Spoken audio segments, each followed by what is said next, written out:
भागवतम की शिल व्यासदेव की शिल सुखदेव गोस्वामी की शिल प्रभुपाद की गौर प्रेमानंद हरि हरि बोल। तो आज के হবে শ্রীমদ্ ভাগবতমের তৃতীয় স্কন্ধ ত্রয়োদশ অধ্যায় শ্রী বরাহদেবের আবির্ভাব শ্লোক নাম্বার 4 শুনবেন।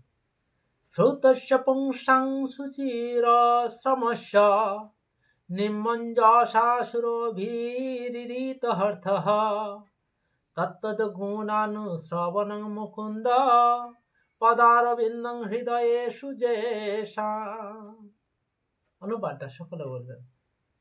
যারা সদ্গুরুর কাছ থেকে পরিশ্রম পূর্বক দীর্ঘকাল পর্যন্ত শ্রবণে প্রবৃত্ত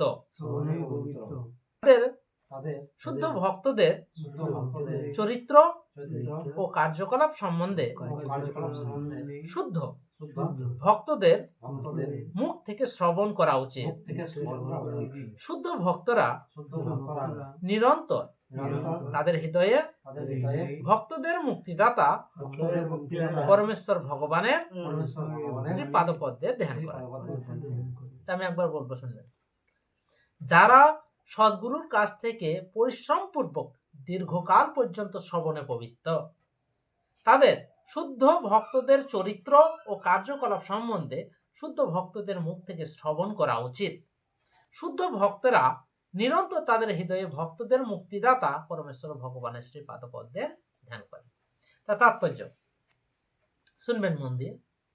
হচ্ছেন তারা দিব্য বিদ্যার্থী, মানে কি ছাত্র বিদ্যার্থী। তাই দিব্য বিদ্যার্থী হচ্ছেন তারা যারা সদ্গুরুর কাছ থেকে বেদ সমূহ শ্রবণ করার দ্বারা কঠোর তপশ্চর্যা পালন করে। তাই সদ্গুরুর কাছ থেকে শ্রবণ করতে হবে কঠোর ভাবে, নিয়মটাকে হেলাফেলা করলে হবে না। তাদের কেবল পরমেশ্বর ভগবানের কার্যকলাপই শ্রবণ করা কর্তব্য নয়। কি বললো? তাদের শুধুমাত্র ভগবানের এই কথাবার্তা শ্রবণ করাই কর্তব্য নয়। শুধু ভগবানের কথা শুনলাম তাহলে হবে না।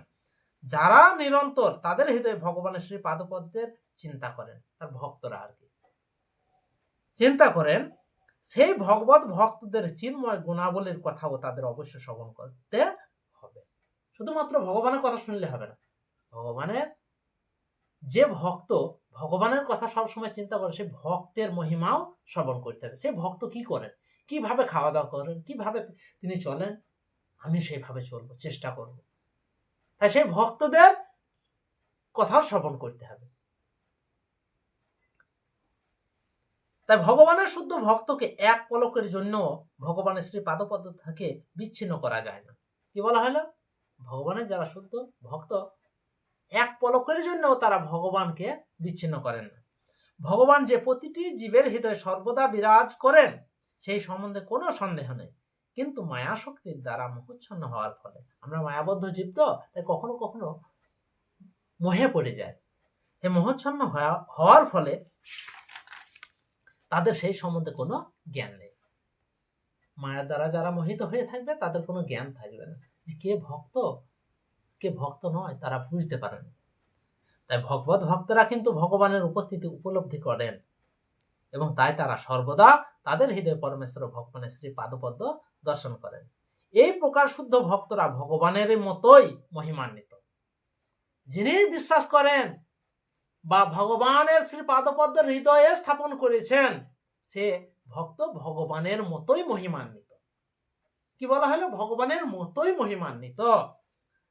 কত সুন্দর কথা। প্রকৃতপক্ষে ভগবান নিজেই ঘোষণা করেছেন যে তার শুদ্ধ ভক্তেরা তার থেকে অধিক পূজনীয়। ভগবান বলেছেন যে আমার থেকেও আমার ভক্তদের পূজা করো, তাতে আমি বেশি সন্তুষ্ট হব। তাই আমার থেকে আমার ভক্তরা পূজনীয় বেশি। ভগবত ভক্তের পূজা ভগবানের পূজার থেকেও অধিক উৎকৃষ্ট। ভগবান বলছেন, শুনলেন? আগে গীতায় বললাম, ভগবান বলছেন আমার যে পূজা করে তার থেকে আমার ভক্তের যে পূজা করে তাতে আমি বেশি সন্তুষ্ট হয়ে যাই। সেটা হচ্ছে উৎকৃষ্ট।